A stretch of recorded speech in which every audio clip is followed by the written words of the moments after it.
Well, I've spent a lot of time on soccer sidelines, not so much anymore, but a lot of years on soccer sidelines. And when you sit there with a lot of the same people, you see them, you begin to, let's say, I invite them into conversation. My wife says you force people into conversation. But I think of it as inviting them in a conversation. So you get to learn about some people. And one day I was on the sideline and one of my neighbors in my neighborhood was bringing a kiddo to soccer. And I had always thought that she was the grandmother. And just because I've seen him, move, get out of the car in the house, whatever, the neighbors, right? Neighborhood stuff. And I said, oh, so you're bringing your grandson to soccer? No. It's the same thing that happened when I reached out to a lady who I thought was pregnant. Yeah, she goes, I am his mom. I guess we're not going to be that friendly in the neighborhood anymore.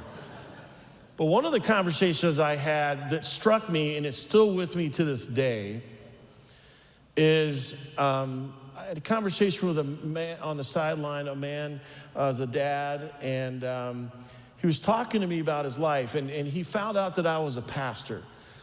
And that usually changes the conversation. They try to not swear so much and whatever else. And they apologize for lots of things. That's why I tell people, when they ask me what I do, I say I'm in HR, because no one wants to talk about HR. But he found out I was a pastor, and he started telling me, he goes, Pastor, I've done really well financially in my life. Business is great. I don't even have to work. I've got so many things going on. And he said a number of years ago, I was at my church, and I heard the pastor talk about sacrifice and what would it mean to sacrifice. And that message hit him really hard. So hard that he started working even harder so that he could earn more, so that he could give it all away. His whole purpose in his life at that point in time was give it all away.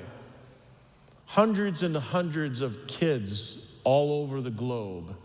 He started different ministries, education ministries and things like that, health. And he was changing the lives of hundreds and hundreds of kids. And he's telling me this story, and I'm thinking, man, that's amazing. And I'm also thinking, how can I get you to Prince of Peace?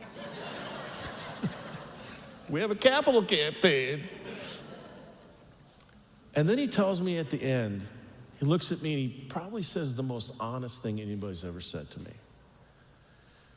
He said, I'm doing all this good. I know I'm doing all this good. I'm giving all this away. I'm changing lives, saving kids from death. He goes, but man, I miss my toys. One of the most human things I've ever heard. Here's a guy that's given everything away and changing the world, literally changing the world. But he still has that piece of him that's like, man, I miss all my toys. Because he had a lot of toys, and he sold all of his toys. And he pointed at his car in the parking lot. It looked worse than mine. Sacrifice. That's what sacrifice looks like. But yeah, we miss our toys.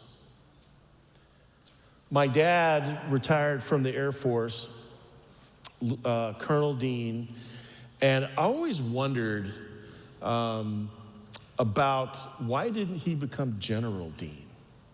I mean, Colonel Dean sounds great. I mean, that's cool. But I'm like, General Dean sounds even better. My dad was a general. And I asked him one day, I said, Dad, why didn't you go for the general rank? And he said, well, son, he came out of Vietnam and lots of people were getting promoted. And he said, in order for me to do that, I would have to take all of our family overseas, and I don't know how long we would have been over there. And he goes, I didn't want to do that to you guys. Sacrifice. My dad could have done it, but he sacrificed for his family. The bling and the toys of being a general were right out there for him. But he decided, I'm not going to go for that. I'm going to take care of my family. There are lots of stories of sacrifice, and I bet you if we had a piece of paper and gave you all a pen, you'd be able to write down sacrifices that you've had to make or sacrifices that have been made on your behalf. What we read in the book of Ruth, it starts out smelling really bad. This book, something's wrong going on here. Something is not going well. Naomi should never be alone. Naomi should have had a benefactor. Naomi should have had somebody take care of her after her husband died. That was the way the process worked. That was the way the culture worked. It's a little bit weird for us in our day, but the next in kin, the next person in line should have taken Naomi and married her and taken care of her and taken care of Ruth. That's the way it's supposed to be. That's the way God put it in Scripture. But something's really off because that's not happening in the story until now. We get to the part of the story of Ruth where Boaz, by the way, if you're thinking about having a kid, call him Boaz. Or her, Boaz. Doesn't matter. It's a cool name. My name's Boaz. Boaz comes forward. He's not the next in kin. He's pretty far down the line. He comes forward and he confronts the next in kin and says, you have to do your duty. You have to do what's right. And did you hear what the next in line said that Kathy read? What was the excuse? Anybody? It would affect his inheritance. It would mess with his toys. If he carried Naomi and Ruth in his household, he would have to give up his toys.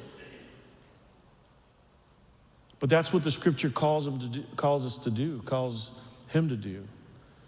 And Boaz comes along and says, well, if no one else is going to redeem this situation, I am. And Boaz redeems it. Boaz does his duty. And everything changes. Well, fast forward generations, and Jesus is sitting with his disciples on his last time with them before he leaves. And he's sitting with Peter, and he says, Peter, do you love me? And Peter says, well, of course I love you. No, Peter, do you love me? And Peter's like, yeah, I do love you. Jesus says, Peter, do you love me? Because if you love me, you're going to take care of my people. If you love me, you're going to continue this movement, no matter how hard it is going to be. Because Jesus is saying to Peter, you know what? Yeah, Boaz did what he did out of a sense of duty.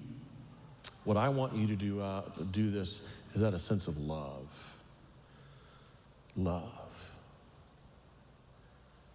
When you have to sacrifice for something or somebody out of a sense of duty, it doesn't really hit hard in our lives. But we're willing to sacrifice all kinds of things for the people we love. I could never, ever, have ever imagined the amount of sacrifice that I have made and I will continue to make joyfully for my kids. I never imagined that 24 years ago before my first son was born. My son was born. I never imagined what that was going to look like. I couldn't figure it out. I hadn't gone through it. But I do it joyfully. Ordering tires from Walmart into Core, Iowa, just to get my daughter new tires on the car. Like, you guys do that stuff, right? I mean, usually dads do that stuff, but moms do it too. The sacrifice out of love makes us do all kinds of things. And that's what Jesus is calling Peter into. Peter had just denied him 3 times. Jesus had been arrested. And someone said, hey, look at that guy. That guy knows Jesus. And Peter's like, nope, I don't know Jesus. Another person says, hey, that guy knows Jesus. And Peter says, I don't know Jesus. And a third time, someone says, I know that guy is hanging out with Jesus. No, I don't know Jesus. So when Jesus is asking Peter, it's that 3-question series. Do you know me? Do you love me? And if you do this, if you do love me, you will make the sacrifices that you need to make in order to tend to my sheep, to tend to my flock. That's what sacrifice is all about. We get sacrifice. We know that there's those who have sacrificed on our behalf. We know that we've sacrificed ourselves for others. And as we move into this this later phase of our capital campaign, we're asking for a sacrifice. We're asking for a sacrificial gift. A gift that only you can give. A gift that will not be the same as everybody else's gift. But a gift that you can give in order so that we can continue to say, when Jesus asks this congregation, do you love me? We can say, yes, we do. And to get a little more information about that, let's watch this video. Open, that we be open to new possibilities. Each year, our mortgage obligation is about $200,000. Half of that comes from the operating account. And if we are able to pay off our debt, that frees up $100,000 that we can use for new mission and ministry. In 2013, the church completed its No Debt, No Mission capital campaign. This released us from $4.5 million of debt, and the congregation had a celebration right here in the sanctuary. In 2017, the church launched into the One Church campaign. This was designed as a 3-phase campaign to achieve the following. In phase 1, the Christian Life Center was sold. The proceeds partially offset the new construction debt for the build-out of the freshly renovated worship center space. An additional 25,000 square feet of space was added to house programming spaces and offices for staff. In phase 2, known as the Get It Done campaign, we finished the build-out of Mission Outpost space and the chapel. The planned 3rd phase, Preserve Open Plant, seeks to pay off our remaining debt and to replace the aging roof and HVAC system. Just creates an opportunity for bigger picture thinking and for us to focus on other initiatives. So one of the unique opportunities we have with this capital campaign is that we are giving a 5% contribution of all proceeds from the capital campaign to 5 different projects. First one is scholarships for kids to go on mission trips. The second one is furniture ministry storage facility, brand new. Third thing will be supporting the dental clinic and the eye clinic. Fourth thing is supporting our Lambo partnership in Tanzania. And our fifth thing is for our long-term partnership for Doulos Discovery School in the Dominican Republic.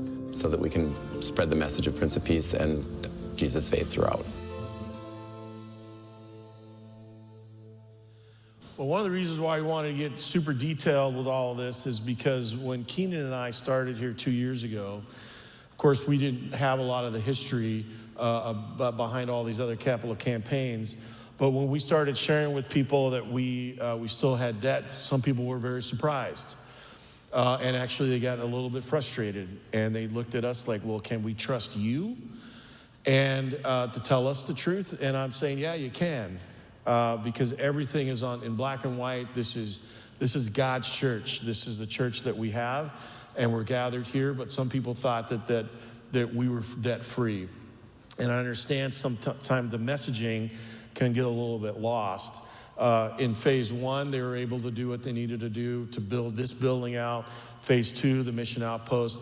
And then phase 3, which never happened, was going to help pay down the debt. And so actually, we're kind of in a phase 3 right now of that campaign. So